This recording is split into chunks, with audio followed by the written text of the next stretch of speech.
ദൈവം ഓരോരുത്തരെ സൃഷ്ടിച്ച് വിട്ടപ്പോൾ തന്നെ അത് ആലേഖനം ചെയ്തു വെച്ചിട്ടുണ്ട്. അവൻ എന്തായിരിക്കണം. ഞാൻ ദൈവത്തിൽ നിന്ന് അകന്നു പോകാൻ ശ്രമിച്ചിട്ട് കൂടിയിട്ട് ദൈവം എന്നെ കൈവിട്ടിട്ടില്ല, എന്നെ ഉള്ളം കയ്യിൽ കാത്ത് സൂക്ഷിച്ചു കൊണ്ടിരിക്കുകയാണ്. അപ്പോൾ എന്നോട് ആളുകൾ ചോദിക്കുന്ന ഒരു ചോദ്യമുണ്ട്, ഇത്രയും വലിയ ഹൈറ്റ്സിൽ നിന്നിട്ട് ISROയിലൊക്കെ നീ നിന്നിട്ട് എന്തുകൊണ്ട് നീ ഒരു വൈദിക ജീവിതത്തിലേക്ക് ഇതിലേക്ക് തിരിച്ചു വന്നു? ഈ ഭൂമിയിലുള്ള വലിയ വലിയ സംരംഭങ്ങൾ എന്ന് പറയുന്നത് വലിയ സംഭവമൊന്നുമല്ല. ക്രിസ്തുവിൻ്റെ ശുശ്രൂഷയാകുക അല്ലെങ്കിൽ ക്രിസ്തുവിൻ്റെ പുരോഹിതനാവുക അത് ഏറ്റവും ശ്രേഷ്ഠമാണ്.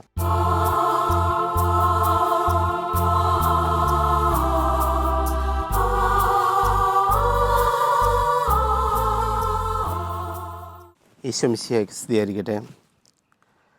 ഞാൻ ഫാദർ ആൻ്റണി വെളിയത്ത് MSc തിരുഹൃദയ മിഷണറി സഭ അംഗമാണ്. ഈ തിരുഹൃദയ മിഷണറി സഭ അംഗമാകുന്നതിന് മുൻപ് ഈ ആൻ്റച്ചനായിരുന്നു. ആൻ്റച്ചൻ വെളിയത്ത് കുടുംബത്തിലെ ഒരു ഇടയബാലകൻ എന്ന് പറയാം. കാരണം ഞാൻ എൻ്റെ ചെറുപ്പ കാലഘട്ടത്തിലൂടെ കടന്നു പോകുമ്പോൾ ഞാൻ ചിന്തിക്കുന്നത്, ഞാൻ ഈ ആൻ്റണി എങ്ങനെയാണ് ഒരു അജപാലന ശുശ്രൂഷയിലേക്ക് കടന്നു വരിക എന്ന് ഞാൻ സ്വപ്നത്തിൽ പോലും പ്രതീക്ഷിച്ചിരിക്കുന്ന വ്യക്തിയല്ല.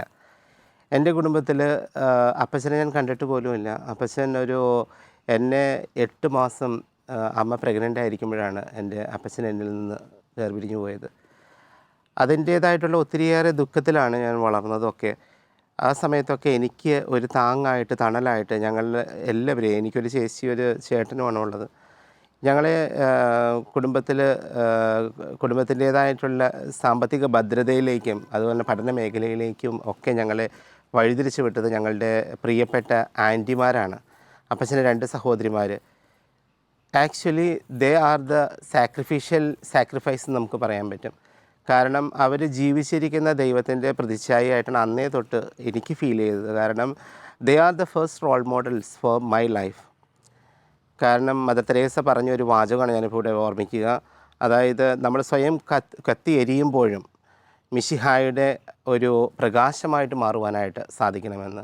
സ്വയം കത്തി ഉരുകി ഇല്ലാതാകുന്ന മെഴുകുതിരിയെ പോലെ കത്തി ഉരുകി ഇല്ലാതായവരാണ് എൻ്റെ ആൻറ്റിമാർ.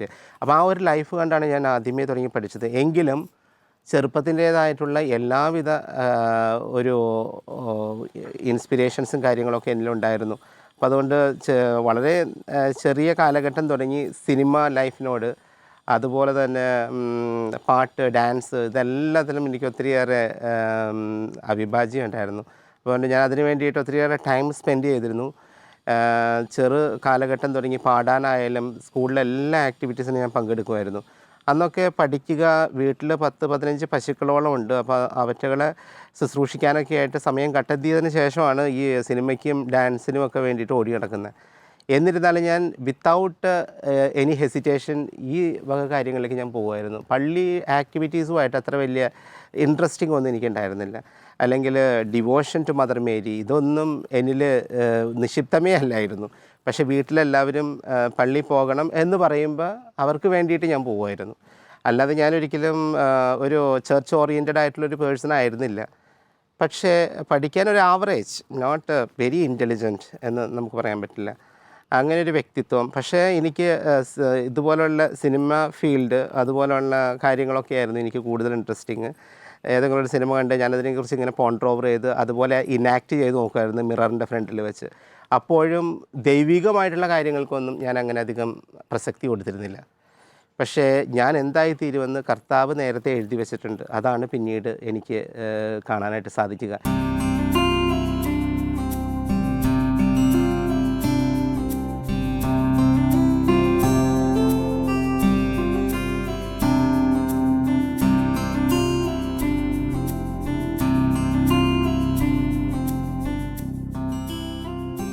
എറണാകുളം ജില്ലയിലെ തനി ഉൾനാടൻ ഗ്രാമമാണ് എൻ്റെ ഗ്രാമം, അതായത് കുത്തിയതോട് എന്നൊക്കെ പറയുമ്പോൾ എൻ്റെ മനസ്സിലേക്ക് ഒത്തിരിയേറെ നല്ല നല്ല ഓർമ്മകളാണ് കടന്നു വരിക. കാരണം അവിടെ സാധാരണ ഒരു ബാലനെ പോലെ തന്നെ ഓടിക്കളിച്ച് നടന്ന ഒരു പ്രായം. ആ സമയത്ത് ഞങ്ങൾക്കൊരു ചെറിയൊരു കടയുണ്ട്. ആ കട ആൻറ്റിയാണ് റൺ ചെയ്തുകൊണ്ടിരിക്കുന്നത്, ലേഡീസ് ഐറ്റംസൊക്കെയാണ്. അപ്പോൾ അതിന് വേണ്ടിയിട്ട് ആൻറ്റിയെ സഹായിക്കാനായിട്ട് every week we use to go to Ernakulam to purchase things. So അങ്ങനെയൊക്കെ പോവുക, എറണാകുളത്ത് വരിക, അങ്ങനെ കുറേ സാധനങ്ങൾ, ലേഡീസ് ഐറ്റംസ് പർച്ചേസ് ചെയ്യുന്ന ആൻറ്റിയുടെ കൂട്ടത്തിൽ ആൻറ്റിയെ സഹായിക്കുക. അങ്ങനെ എല്ലാ കാര്യങ്ങളും ചെയ്യുന്നതിനോടൊപ്പം തന്നെ പല ഗുഡ് ഹാബിറ്റ്സും ആൻറ്റി എന്നെ പഠിപ്പിക്കുകയുണ്ടായി. എങ്ങനെ പേഷ്യൻ്റ്, എനിക്ക് ഭയങ്കര ദേഷ്യമാണ്, പെട്ടെന്ന് ഞാൻ ദേഷ്യം കയറുകയും മറ്റുള്ളവരോട് ഇപ്പോൾ എൻ്റെ സഹപാഠികളോടായാലും എല്ലാവരോടും പെട്ടെന്ന് ഞാൻ കയർത്ത് സംസാരിക്കുമായിരുന്നു. അപ്പോൾ അവിടെയൊക്കെ എങ്ങനെ പിള്ളേരുമായിട്ട് ഡീൽ ചെയ്യണം എന്നുള്ളതൊക്കെ ആൻറ്റി എന്നെ പഠിപ്പിക്കുമായിരുന്നു. അങ്ങനെ ചെറിയ ചെറിയ കാര്യങ്ങളിലൂടെ. പിന്നെ ആൻറ്റി ട്യൂഷൻ എടുക്കുന്നുണ്ട് കുട്ടികൾക്ക്, സ്കൂളിൽ തന്നെ ട്യൂഷൻ സെൻ്റർ ഉണ്ട്. അപ്പോൾ ആൻറ്റി മാത്തമാറ്റിക്സിന് ഭയങ്കര ഇതുള്ള ഒരു ആളായിരുന്നുകൊണ്ട് അന്നത്തെ കാലഘട്ടങ്ങളിൽ 10th പാസ്സായിട്ട് KGT കോഴ്സൊക്കെ പാസ്സായേക്കുന്നത്, കേരള ഗവൺമെൻറ് ടൈലറിങ് കോഴ്സ്. അപ്പോൾ ഇങ്ങനെ ടീച്ചറും കൂടിയായിരുന്നു. അപ്പോൾ ഈ പഠനത്തിൻ്റെ ഒപ്പം തന്നെ ഞാനും ഈ ആൻറ്റിയുടെ കൂടെ തന്നെ പഠിക്കാനൊക്കെ ആയിട്ട് കയറുമായിരുന്നു. അപ്പോൾ അങ്ങനെ ഒരു ചെറിയൊരു സ്കിൽ എൻ്റെ കയ്യിൽ ഉണ്ട്. പഠിപ്പിക്കാനായിട്ട് ഭയങ്കര ഒരു ആഗ്രഹം അന്നേ ഉണ്ട്. എന്നിരുന്നാലും ഞാൻ എൻ്റെ മറ്റുള്ള സമയങ്ങൾ കൂടുതൽ സ്പെൻഡ് ചെയ്യുന്നത് പാട്ടിനും ഡാൻസിനും ഒക്കെ വേണ്ടിയിട്ട് കൂടിയായിരുന്നു. അങ്ങനെ അതായിരുന്നു എൻ്റെ ബാല്യകാലം. അങ്ങനെ 10th വരെ സാധാരണ പിള്ളേരുടെ മദറിന് ഓൾത്താര സംഘത്തിലൊക്കെ അംഗമൊക്കെ തന്നെയായിരുന്നു. എന്നിരുന്നാലും ഒരു ക്രൈസ്റ്റ് ഓറിയൻറ്റഡ് ആയിട്ടുള്ള ഒരു വിശ്വാസ ജീവിതമൊന്നും എനിക്കുണ്ടായിരുന്നില്ല. എല്ലാവരും ചെയ്യുന്നു, അതുകൊണ്ട് ഞാനും ചെയ്യുന്നു. അല്ലാതെ അതിൻ്റെ റീസൺ എന്താണ്, ഫെയ്ത്ത് സീക്കിങ് അണ്ടർസ്റ്റാൻഡിങ് ആയിരിക്കണമല്ലോ, അങ്ങനെ ഒരു കോൺസെപ്റ്റൊന്നും എന്നിലുണ്ടായിരുന്നില്ല. ഞാനാണ് പിന്നീട് എവിടെയൊക്കെയോ എത്തിച്ചേർന്നത്. Before you were formed you in the womb I knew you, I consecrated you, I appointed a prophet to the nation എന്ന് ജെറമയാ പ്രവാചകൻ്റെ പുസ്തകത്തിൽ 1-ാമത്തെ അധ്യായത്തിൽ 5-ാമത്തെ വാക്യത്തിൽ വായിച്ച് കേട്ടത് ഞാൻ ഓർക്കുകയാണ്. അപ്പോൾ അത്രമാത്രം ദൈവം ഓരോരുത്തരെ സൃഷ്ടിച്ച് വിട്ടപ്പോൾ തന്നെ അത് ആലേഖനം ചെയ്തു വെച്ചിട്ടുണ്ട്. അവൻ എന്തായിരിക്കണം, അവൻ എപ്പോഴാണ് എന്താണ് ആയിത്തീരേണ്ടതെന്ന് ദൈവം നമ്മുടെ കൈവെള്ളയിൽ എഴുതി വെച്ചിട്ടുണ്ടെന്ന് പറയുന്നത് വളരെ സത്യമാണ്. ഞാൻ ദൈവത്തിൽ നിന്ന് അകന്നു പോകാൻ ശ്രമിച്ചിട്ട് കൂടിയിട്ട് ദൈവം എന്നെ കൈവിട്ടിട്ടില്ല, എന്നെ ഉള്ളം കയ്യിൽ കാത്തു സൂക്ഷിച്ചു കൊണ്ടിരിക്കുകയാണ്. പെറ്റമ്മ മറന്നാലും ഞാൻ നിന്നെ മറക്കുകയില്ല എന്ന് പറഞ്ഞ ക്രിസ്തുവിൻ്റെ വചനം, ദൈവത്തിൻ്റെ വചനം എന്നിൽ ആലേഖനം ചെയ്തതുപോലെ എനിക്ക് തോന്നിയ പല നിമിഷങ്ങളും ഉണ്ടായിട്ടുണ്ട്.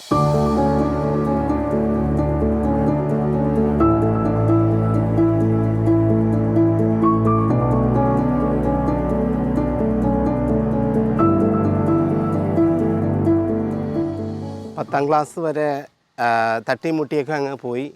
10ാം ക്ലാസ്സിൽ ആവറേജ് മാർക്കോടുകൂടി പാസ്സാവുകയും ചെയ്തു. അപ്പോൾ അങ്ങനെ പ്രീ ഡിഗ്രിക്കായിട്ട് ഞാൻ ശ്രീ ശങ്കരയിൽ എനിക്ക് അഡ്മിഷൻ കിട്ടുകയും ഞാൻ ശ്രീ ശങ്കരയിൽ പഠിച്ചു. പ്രീ ഡിഗ്രി കഴിഞ്ഞു. അതിനുശേഷമാണ് എൻ്റെ എൻജിനീയറിംഗ് പഠനത്തിന് വേണ്ടിയിട്ടാണ് ഞാൻ ഇറങ്ങിത്തിരിക്കുക.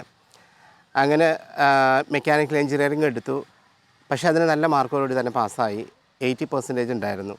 അങ്ങനെ ഞാൻ റിലേറ്റഡ് ഇൻസ്ട്രക്ഷൻ സെൻറ്ററിൽ കളമശ്ശേരിയിൽ അത് ജോയിൻ ചെയ്തു. അവിടെ രജിസ്റ്റർ ചെയ്ത് കഴിഞ്ഞപ്പോൾ എനിക്ക് HIL നിന്ന് ഒരു കോൾ വന്നു.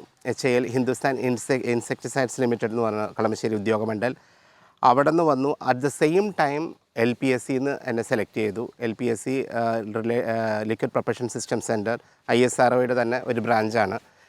അതുപോലെ തന്നെ LPSC പ്ലസ് VSSC വന്നിട്ടുണ്ടായിരുന്നു. ഈ എല്ലാം ഒരുമിച്ചായിരുന്നു എനിക്ക് വന്നത്. അപ്പോൾ ഇതിനകത്ത് the best one I selected LPSC liquid propulsion system centre ISROൻ്റെ ബ്രാഞ്ചാണ്. പക്ഷേ ഞാൻ സെലക്ട് ചെയ്തിട്ട് കാര്യമില്ല, എന്നെ സെലക്ട് ചെയ്യണമല്ലോ. ഞാൻ അതിന് വേണ്ടിയിട്ടുള്ള ഏകദേശം ഒരു 6 months ഇതിന് വേണ്ടിയിട്ട് തന്നെ ഓടിക്കൊണ്ടിരിക്കുകയായിരുന്നു. ഞാനും ആൻറ്റിയും കൂടിയാണ് ഇൻ്റർവ്യൂവിനൊക്കെ പങ്കെടുത്തത്. ഇൻ്റർവ്യൂ ഉണ്ടായിരുന്നു, റിട്ടൺ ടെസ്റ്റ് ഉണ്ടായിരുന്നു, പ്രാക്ടിക്കൽ ഉണ്ടായിരുന്നു. എല്ലാത്തിനും പാസ്സായി. അങ്ങനെ ഞാൻ റാങ്ക് ലിസ്റ്റിൽ കയറി. എനിക്ക് അവിടെ ട്രെയിനിങ്ങിന് വേണ്ടിയിട്ട് സെലക്ഷനായി. അങ്ങനെ ഞാൻ അവിടെ സെലക്ഷൻ നടന്നു, പ്രോസസ്സിങ് നടന്നുകൊണ്ടിരിക്കുന്ന സമയത്ത് ഇതുവരെ ഞാൻ ഒന്നുമല്ലാതിരുന്ന ഞാൻ കേവലം ദാവീദിനെ ആരാലും ശ്രദ്ധിക്കപ്പെടാണ്ടിട്ടിരുന്നതാണ് എന്ന് പറഞ്ഞതുപോലെ തന്നെ ഈ മകനെ ദൈവം ഉയർത്തിയതുപോലെയായിരിക്കും എനിക്ക് ഫീൽ ചെയ്തത്. അത് ISROൻ്റെ ക്യാമ്പസിലേക്ക് സ്റ്റെപ്പ് ഇൻ ചെയ്യാമെന്ന് ഒരിക്കൽ പോലും ഞാൻ ചിന്തിക്കാത്ത ഞാൻ അവിടെ ചെല്ലാനും അവിടെ ഒരുപാട് ഗ്രേറ്റ് പേഴ്സണാലിറ്റീസിനെ ഞാൻ മീറ്റ് ചെയ്യാൻ സാധിച്ചു. അത് എൻ്റെ ജീവിതത്തിൽ തന്നെ ഒരു വലിയൊരു മാർക്കിംഗ് സ്റ്റോൺ തന്നെയാണ്. അപ്പോൾ ഞാൻ അതിനെക്കുറിച്ച് ഓർക്കുമ്പോൾ ഫസ്റ്റ് എൻ്റെ മനസ്സിലേക്ക് വരുന്നത് കലാം സാറിനെയാണ്. APJ Abdul Kalam, the former president of India. അദ്ദേഹത്തിൻ്റെ PSLV പ്രോജക്റ്റ്, SLV പ്രോജക്റ്റ്, ഇതിൻ്റെ രണ്ടിൻ്റെയും സിൽവർ ജൂബിലി ആയിരുന്നു 2004. ആ സമയത്താണ് ഞാൻ അദ്ദേഹത്തെ പരിചയപ്പെടാനായിട്ട് ഇടയായത്. മഹേന്ദ്രഗിരിയിൽ വെച്ചായിരുന്നു അദ്ദേഹത്തിൻ്റെ ഒരു വലിയൊരു ക്ലാസ് അവിടെ ഉണ്ടായിരുന്നത്. അപ്പോൾ അതിന് ഞങ്ങളെല്ലാവരും ഇൻവൈറ്റഡ് ആയിരുന്നു. അപ്പോൾ അതിന് വേണ്ടിയിട്ട് ഞാൻ പോയപ്പോൾ അദ്ദേഹത്തിൻ്റെ ആ ഒരു ഹ്യൂമിലിറ്റി, സിംപ്ലിസിറ്റി, ഇതൊക്കെ എന്നെ ഒത്തിരിയേറെ ആകർഷിച്ചായിരുന്നു. ഞാൻ ഇത്രമാത്രം ക്രിസ്തുവിനോട് അടുത്തിട്ട് അല്ലെങ്കിൽ ഞാനൊരു ക്രിസ്ത്യാനി ആയിരുന്നിട്ട് കൂടി എനിക്കറിയാൻ പാടില്ലാത്ത മറ്റു പല കാര്യങ്ങളും അദ്ദേഹത്തിൽ നിന്ന് എനിക്ക് ഇൻസ്പിറേഷനായിട്ട് വന്നു.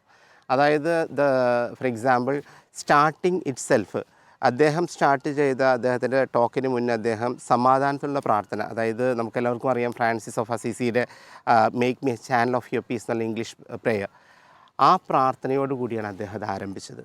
അത് കേട്ടപ്പോൾ തന്നെ എനിക്ക് എന്തോ ഒരു sparking, it was in my heart, mind and soul, everything I can really remember. അതായിരുന്നു എൻ്റെ ഫസ്റ്റ് ടേണിംഗ് പോയിൻ്റ് എന്ന് പറയാം. അപ്പോൾ തൊട്ട് ഒരു introspection has taken place in my life.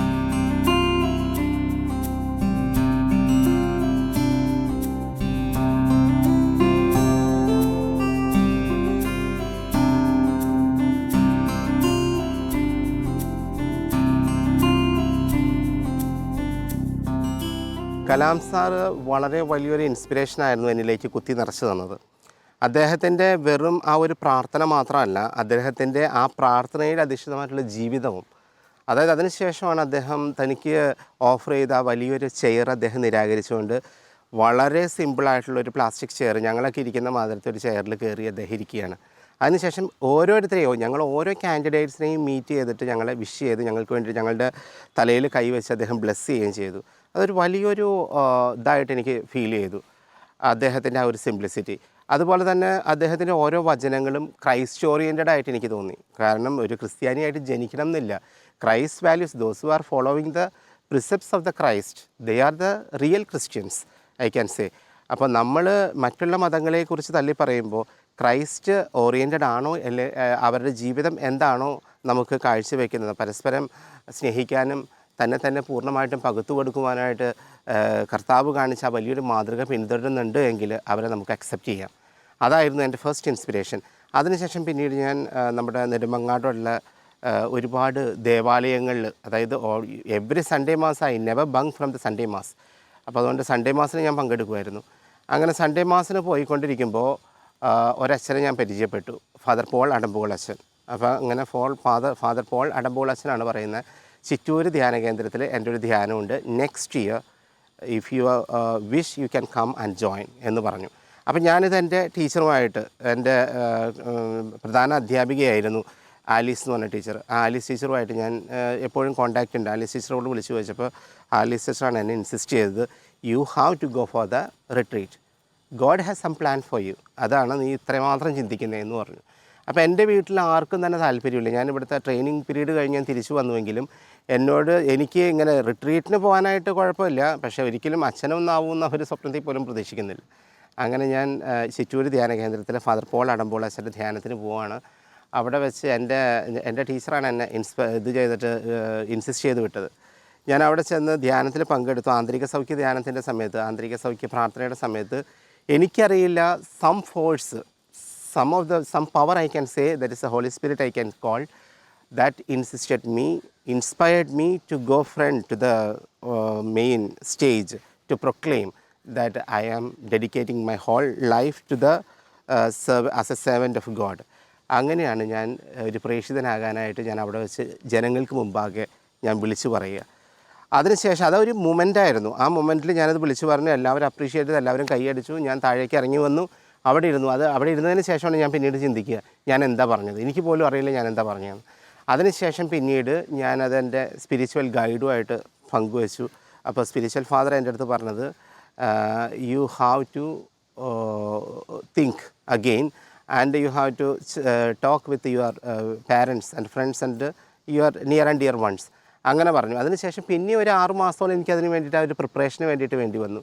വീട്ടിൽ ഞാനിത് അവതരിപ്പിച്ചു കഴിഞ്ഞപ്പോൾ എൻ്റെ ആൻറ്റി എൻ്റെ അടുത്ത് പറഞ്ഞത്, നിൻ്റെ ഹാലൂസിനേഷൻ ആയിരിക്കും, നിനക്ക് ഇല്യൂഷനായിട്ട് തോന്നിയതായിരിക്കും എന്നൊക്കെ പറഞ്ഞു. പക്ഷെ അപ്പോഴും എൻ്റെ പ്രിയപ്പെട്ട ആൻറ്റി എന്നോട് പറഞ്ഞു, നീ ഇത് വികാരിയച്ഛനുമായിട്ടൊന്ന് പറ, വികാരിയച്ഛൻ എന്താണ് പറയുന്നത് അതനുസരിച്ച് നീ നീങ്ങാൻ പറഞ്ഞു. അങ്ങനെ എൻ്റെ വികാരിയച്ഛൻ അന്ന് അറയ്ക്കൽ അച്ഛനാണ്. ആ അറക്കിലച്ഛൻ്റെ അടുത്ത് ഞാനത് പറയുകയാണ്. അപ്പോൾ അറക്കിലച്ഛൻ പറഞ്ഞു, നിന്നെ ദൈവം വിളിക്കുന്നുണ്ട്, അതുകൊണ്ട് തന്നെയാണ് നിനക്ക് വേണമെന്നുണ്ടെങ്കിൽ നമ്മുടെ ഡയസിസിൽ തന്നെ ജോയിൻ ചെയ്യാം, എവിടെ വേണമെങ്കിലും ജോയിൻ, നീ ഇത്രയും പഠിച്ചേക്കുന്നതായതുകൊണ്ട് നിനക്ക് അതിൻ്റെ ഒരു ഡ്യൂറേഷൻ നിനക്ക് കുറഞ്ഞു കിട്ടുമെന്ന് പറഞ്ഞു. അപ്പോഴും ഞാൻ ഡയസിസിൽ ചേരാനായിട്ട് എനിക്ക് അത്ര വില്ലിങ് ആയിരുന്നില്ല. അങ്ങനെയാണ് ഞാൻ സത്യദീപ മാഗസിൻ ഡെയിലി വായിക്കുന്നത് ഞാനാണ്. സത്യദീപ മാഗസിനിൽ ഞാനിതിങ്ങനെ ഓരോ കോൺഗ്രിഗേഷൻസ് ഞാനിങ്ങനെ റെഫർ ചെയ്യുമായിരുന്നു. അപ്പം അങ്ങനെയാണ് തിരുഹൃദയത്തിൻ്റെ രൂപം, തിരുഹൃദയം ഇങ്ങനെ കർത്താവിൻ്റെ ആ ഇരുകരങ്ങൾ നീട്ടി നിൽക്കുന്ന ആ ഒരു രൂപം എന്നിലേക്ക് വളരെ അട്രാക്റ്റീവായിട്ട് തോന്നിയത്. അങ്ങനെയാണ് ഞാൻ അതിനകത്തേക്ക് വെറുതെ ഒരു ലെറ്റർ എഴുതിയതാണ്. അത് ഞങ്ങളുടെ തിരുഹൃദയ മിഷൻ്റെ ഒരു കോൺഗ്രിഗേഷൻ്റെ അഡ്വർടൈസ്മെൻ്റ് ആയിരുന്നു. അങ്ങനെ ഫാദർ സുഭാഷ് അച്ഛൻ ഇന്നിപ്പോൾ കിഴക്കമ്പാകം പള്ളിയിൽ വികാരിയായിട്ടിരിക്കുന്നു. ആ അച്ഛൻ അന്ന് ഡീക്കനായിട്ടിരിക്കുമ്പോൾ അദ്ദേഹം എൻ്റെ വീട്ടിൽ വന്ന് അന്വേഷിക്കുകയും ഞാനങ്ങനെ ആ സഭയിൽ ജോയിൻ ചെയ്യാനും ഇടയായി. ഒരു ISRO എന്ന് പറയുന്നത് അതിനുശേഷം പിന്നീട് ഞാൻ അവിടുത്തെ മെയിൻ ലിസ്റ്റിലേക്ക് വന്നു. ഈ സഭയിൽ ജോയിൻ ചെയ്തതിന് ശേഷമാണ് എനിക്കവിടെ പെർമനൻറ്റ് സ്റ്റാഫായിട്ട് എന്നെ വിളിച്ചു. പക്ഷേ എനിക്ക് പോകാനായിട്ട് ഞാനിതിലേക്ക് ഓൾറെഡി ജോയിൻ ചെയ്തു. അപ്പോൾ എന്നോട് ആളുകൾ ചോദിക്കുന്ന ഒരു ചോദ്യമുണ്ട്, ഇത്രയും വലിയ ഹൈറ്റ്സിൽ നിന്നിട്ട് ISROയിലൊക്കെ നീ നിന്നിട്ട് എന്തുകൊണ്ട് നീ ഒരു വൈദിക ജീവിതത്തിലേക്ക് ഇതിലേക്ക് തിരിച്ചു വന്നു എന്ന് പറഞ്ഞു. ഞാൻ പറഞ്ഞത് ഒരേ ഒരു ഉത്തരവാണ് അതിന്. അതായത് ISRO എന്ന് പറയുന്നത് ഏറ്റവും വലിയ സംഭവമൊന്നുമല്ല, അല്ലെങ്കിൽ ഈ ഭൂമിയിലുള്ള വലിയ വലിയ സംരംഭങ്ങൾ എന്ന് പറയുന്നത് വലിയ സംഭവമൊന്നുമല്ല. ക്രിസ്തുവിൻ്റെ ശുശ്രൂഷയാകുക അല്ലെങ്കിൽ ക്രിസ്തുവിൻ്റെ പുരോഹിതനാവുക അത് ഏറ്റവും ശ്രേഷ്ഠമാണ്. അത് ഞാൻ ഇന്നും വിശ്വസിക്കുന്നു. തിരുവൾത്താരയിലേക്ക് കയറാനായിട്ട് തന്ന ദൈവത്തിന് ഞാൻ നന്ദി പറയുന്നു.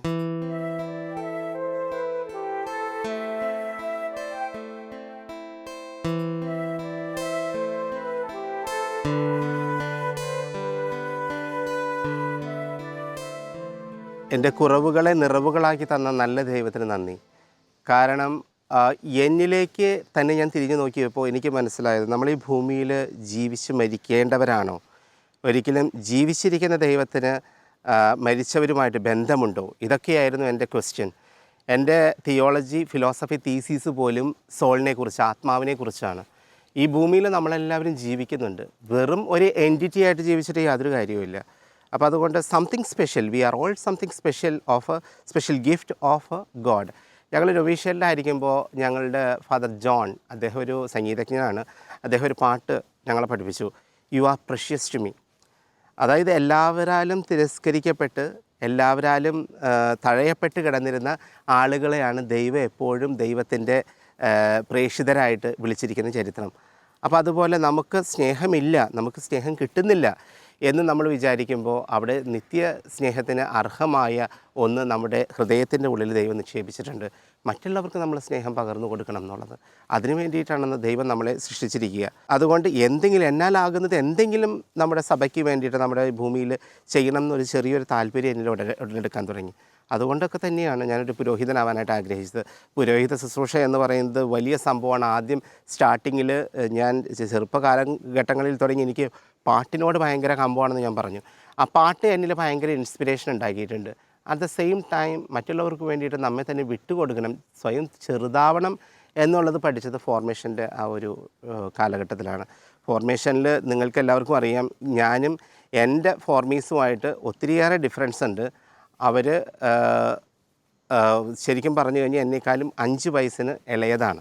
അപ്പോൾ അതുകൊണ്ട് അവർക്ക് ഞാനുമായിട്ട് ഒരു പെട്ടെന്ന് അങ്ങോട്ട് മിങ്കിൾ ചെയ്ത് പോകാൻ പറ്റുന്നൊരു അവസ്ഥയല്ല. പലപ്പോഴും തന്നെ മിസ്അണ്ടർസ്റ്റാൻഡിങ് ഉണ്ടായിരിക്കുന്ന പല ഘട്ടങ്ങളും ഉണ്ടായിട്ടുണ്ട്. കാരണം എന്ന് വെച്ചിട്ടുണ്ടെങ്കിൽ ഞാൻ സുപ്പീരിയേഴ്സായിട്ട് നല്ലൊരു ഹെൽത്തി റിലേഷൻഷിപ്പിലാണല്ലോ, ഇവർ എന്ത് കാണിച്ചാലും ഞാൻ ചെന്ന് പറയുമല്ലോ എന്നൊക്കെ അവർ തെറ്റിദ്ധരിക്കാറുണ്ട്. പക്ഷെ ഞാൻ അപ്പോഴൊക്കെ പല പ്രാവശ്യവും സെമിനാരിൽ നിന്ന് വിട്ടു പോരേണ്ട ഘട്ടങ്ങൾ വരെ ഉണ്ടായിട്ട് കൂടിയും ആ സമയത്തൊക്കെ ഞാൻ ഓർക്കുന്നത് അതൊക്കെ എന്നെ ശക്തിപ്പെടുത്തുകയാണ് ചെയ്തത്. ഞാൻ ആ സമയത്തൊക്കെ ചാപ്പലിലേക്ക് ഓടി കയറുകയാണ്. അതായത് ബ്ലെസ്സഡ് സാക്രമെൻ്റ് മുന്നിൽ അവേഴ്സ് ആൻഡ് അവേഴ്സ് ഞാൻ മുട്ടുകുത്തി പ്രാർത്ഥിച്ചിട്ടുണ്ട്.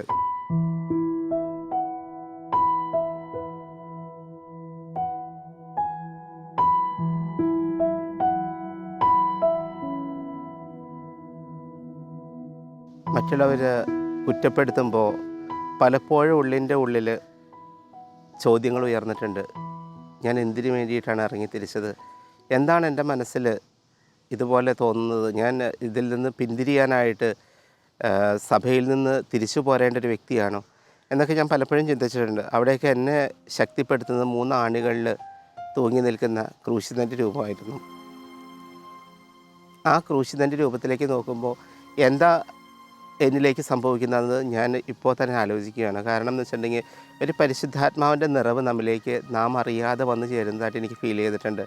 സ്റ്റിഗ്മാത്ത ഓഫ് സെയിൻറ്റ് പാദ്രെ പിയോ. ആ പാദ്രെ പിയോയുടെ പുസ്തകം വായിക്കാനായിട്ട് ഇടയാണ്. ഞാൻ സ്പിരിച്വൽ റീഡിങ്സ് ഈ ബ്ലെസ്സഡ് സാക്രമെൻറ്റിൻ്റെ മുന്നിൽ എക്സ്പോസ് ചെയ്തുകൊണ്ടിരിക്കുമ്പോൾ സ്പിരിച്വൽ ബുക്സ് കൊണ്ടുപോയി അതിൻ്റെ മുന്നിലിരുന്ന് ഞാനത് വായിക്കും, അതിനെക്കുറിച്ച് ധ്യാനിക്കും. ആ സമയത്ത് എന്നിലേക്ക് കടന്നു വരുന്നൊരു പ്രത്യേക ചൈതന്യം ഞാൻ ഓർക്കുകയാണ്. ഇതിനെല്ലാം അതിജീവിക്കാനായിട്ട് ദൈവം നൽകുന്ന ശക്തി എന്ന് പറയുന്നത് പ്രാർത്ഥന ഒന്ന് തന്നെയാണ്. ഞാനും എൻ്റെ തമ്പുരാനുമായിട്ടുള്ള ബന്ധം അതൊന്നു മാത്രമാണ് ഇന്ന് ഞാനായി തീർന്നിട്ടുണ്ടെങ്കിൽ ഈ മിസ്റ്റർ ആൻ്റണി പിന്നീട് ഫാദർ ആൻ്റണിയിലേക്ക് കടന്നു വരാനായിട്ട് ആ ഓർഡിനേഷൻ എന്നുള്ള ആ വലിയ പുണ്യത്തിലേക്ക് കടന്നു വരണമെങ്കിൽ എത്രമാത്രം ത്യാഗങ്ങൾ നമ്മൾ സഹിക്കണമെന്ന് എന്നെ ഓർമ്മപ്പെടുത്തുകയാണ്. ഓരോ ദിവസവും ഒരു പുരോഹിതൻ്റെ ജീവിതം ശ്രേഷ്ഠമാകുന്നത് അവൻ്റെ ആ ഒരു ഫോർമേഷൻ അവൻ വിജയകരമായിട്ട് പൂർത്തിയാക്കുമ്പോൾ മാത്രമാണ്. അങ്ങനെ ഒത്തിരിയേറെ സംഭവങ്ങൾ എന്നിലേക്ക് എന്നെ ഡിസ്കറേജ് ചെയ്യാനായിട്ട് വന്നിട്ട് കൂടി അതിനെ എൻകറേജ്മെൻ്റാക്കി മാറ്റിയത് ക്രൂശിതൻ്റെ ആ വലിയ എക്സ്പീരിയൻസാണ്. അത് എന്നിലേക്ക് കടത്തിവിട്ടത് മറ്റു പലരുടെയും ഇൻസ്പയർഡ് ആയിട്ടുള്ള ഒരുപാട് സെയിൻസിൻ്റെ ജീവിതമാണ്. ഞാൻ സ്ഥിരമായിട്ട് ഞങ്ങളുടെ സഭയിൽ ഇതിനൊരു ഒരു ടൈമിംഗ് ഉണ്ട്. ഒരു 1 hour, അതായത് മെഡിറ്റേഷൻ്റെ സമയത്ത് തന്നെ നമ്മൾ ഈ സ്പിരിച്വൽ റീഡിങ്സ് വായിക്കണം എന്ന് നിർബന്ധമുണ്ട്. അപ്പോൾ അതുകൊണ്ട് അങ്ങനെ നിർബന്ധമായിട്ടല്ല, എനിക്ക് ഭയങ്കര ഇൻട്രസ്റ്റിംഗ് ആയിരുന്നു ഒരുപാട് സെയിൻസിൻ്റെ ജീവിതത്തിലൂടെ കടന്നു പോകുക എന്നുള്ളത്. അങ്ങനെ എന്നെ ഇൻസ്പയർ ചെയ്ത ഒരു സെയിൻറ്റ് കൂടിയാണ് saint Padre Pio, saint Damien, mother Teresa, saint Teresa of Avila. അങ്ങനെ there are number of saints I can say. പക്ഷേ അതിനകത്തെല്ലാം എനിക്ക് ഏറ്റവും കൂടുതൽ ആകർഷിച്ചൊരു വ്യക്തിത്വമാണ് സെയിൻറ്റ് പാദ്രെ പിയോ. അദ്ദേഹം കുർബാന ബലി അർപ്പിച്ചുകൊണ്ടിരിക്കുമ്പോൾ തന്നെ അദ്ദേഹത്തിൽ സ്റ്റിഗ്മാത്ത പ്രകടമാകുകയായിരുന്നു. കർത്താവിൻ്റെ ഈശോയുടെ തിരുമുറിവുകൾ അത് പ്രകടമാകുന്നത് അനുഭവവേദ്യമാണ്. അതുപോലെ തന്നെ ആ സമയത്ത് അദ്ദേഹത്തിൻ്റെ ആ തിരുമുറിവുകളിൽ നിന്ന് 5 തിരുമുറിവുകളിൽ നിന്നും വരുന്ന ആ ബ്ലഡിന് ജാസ്മിൻ്റെ സ്മെല്ലാണ്. ആ ബ്ലഡുമ്മ തൊടുമ്പോൾ തന്നെ എന്തുകൊണ്ട് ആളുകൾക്ക് സൗഖ്യം ലഭിക്കുന്നു, ഇതൊക്കെയായിരുന്നു എന്നിലേക്ക് കടത്തിവിട്ടത്. അപ്പം എനിക്കും അതുപോലെ ആകണം, അവനും അവൾക്കും ആകാമെങ്കിൽ എന്തുകൊണ്ട് എനിക്ക് ആയിക്കൂടെ എന്ന് പറഞ്ഞ മദർ തെരേസയെ പോലെയും സെയിൻറ്റ് ഇഗ്നേഷ്യസ് ഓഫ് ലയോളയെ പോലെയും ഒക്കെ എനിക്കും ആകണ്ടേ എന്നൊരു ചോദ്യം എൻ്റെ മനസ്സിലേക്ക് കടന്നു വരികയാണ്. അപ്പോൾ അതുകൊണ്ട് വെറുതെ ഒരു എൻറ്റിറ്റി ആയിട്ട് വെറും ഒരു സത്വമായിട്ട് ജീവിച്ചിരുന്നിട്ട് മാത്രം കാര്യമില്ല, എന്തെങ്കിലുമൊക്കെ കർത്താവിന് ചെയ്യണം. അതിന് ആക്റ്റീവ് മിനിസ്ട്രി ആയില്ലെങ്കിൽ കൂടിയും കണ്ടംപ്ലേറ്റീവായിട്ട് മറ്റുള്ളവർക്ക് വേണ്ടി പ്രാർത്ഥിക്കുവാനായിട്ടെങ്കിലും സമയം കണ്ടെത്തണമെന്നുള്ള വലിയ ഒരു പ്രചോദനം എന്നിലേക്ക് കടത്തിവിടുകയായിരുന്നു. ഈ ഓരോ നിമിഷത്തിലും ഞാൻ ബ്ലെസ്സഡ് സാക്രമെൻ്റ് മുന്നിൽ ധ്യാനിച്ചു കൊണ്ടിരിക്കുമ്പോൾ.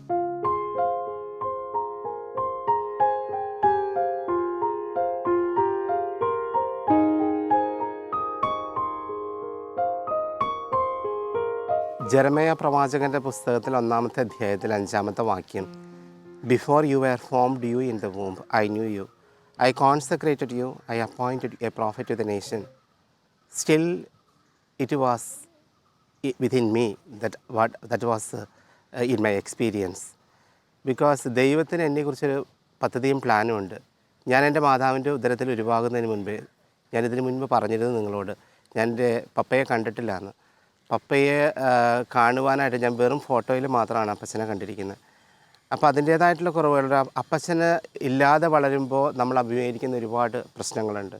അപ്പച്ചൻ ചെറുപ്രായത്തിൽ 10-28 വയസ്സിൽ ലുക്കേമിയ ബാധിച്ച് മരിക്കുകയാണ്.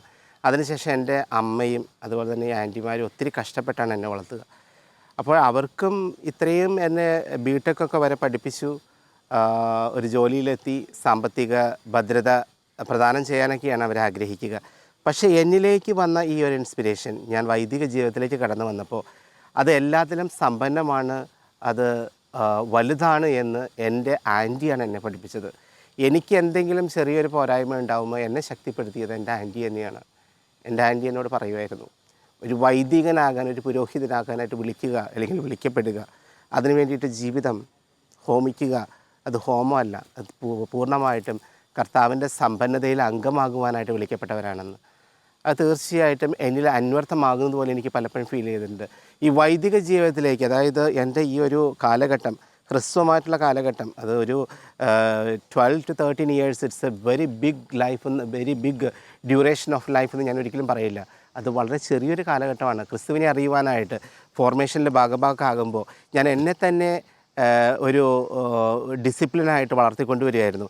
എന്നിലുള്ള പോരായ്മകളെ എൻ്റെ ഫോർമേറ്റേഴ്സ് എനിക്ക് പറഞ്ഞു തന്ന് ഞാൻ തിരുത്തി അത് ഒരു ചിട്ടവട്ടത്തോടുകൂടി ഞാൻ ദൈവത്തിൻ്റെ ശുശ്രൂഷയുടെ ഭാഗത്തിലേക്ക് ഓരോ ചുവടുകളും വയ്ക്കുമ്പോൾ കറോയോ പട്ടത്തിലേക്കും ഹെപ്പദിയാക്കൊനിയ പട്ടത്തിലേക്കും അതുപോലെ തന്നെ ഡയഗനേറ്റ് ഇപ്പോൾ ഓർഡിനേഷനിലേക്ക് വരെയൊക്കെ ചെന്ന് എത്തണമെങ്കിൽ ഒത്തിരിയേറെ കടമ്പകൾ കടന്ന് വരണം.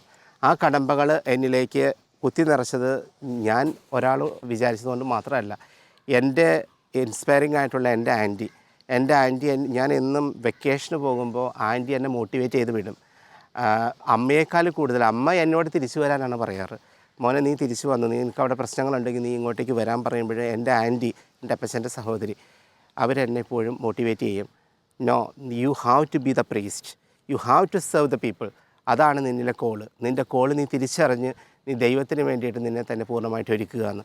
അത് എനിക്കൊരു വലിയൊരു ബൂസ്റ്റിംഗ് തന്നെയായിരുന്നു. അതോടൊപ്പം തന്നെ ഈ തിരുഹൃദയം മിഷണറി സഭയിലേക്ക് ഞാൻ കടന്നപ്പോൾ ഈശോയുടെ തിരുഹൃദയത്തിനോട് എനിക്കൊരു പ്രത്യേക ഭക്തിയുണ്ട്.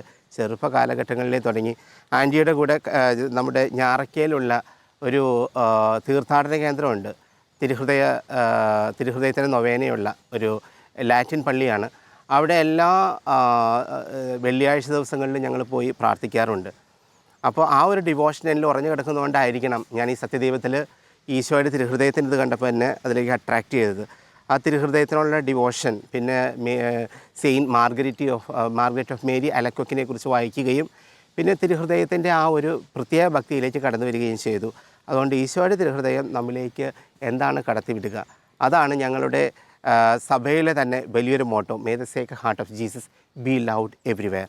നിത്യസ്നേഹമാണ്, നിത്യസനാതനമായിട്ടുള്ള ഈശോയുടെ സ്നേഹം നമ്മുടെ ഹൃദയത്തിലേക്ക്, ആ ഈശോയുടെ തിരുഹൃദയം നമ്മുടെ ഹൃദയത്തിലേക്ക് പ്രതിഷ്ഠിക്കുമ്പോൾ ആ സ്നേഹത്തിൽ നിന്നും ഉള്ള വലിയ കിരണങ്ങൾ മറ്റുള്ളവരിലേക്ക് നമുക്ക് പ്രശോഭിപ്പിക്കുവാനായിട്ട് സാധ്യമാകണം.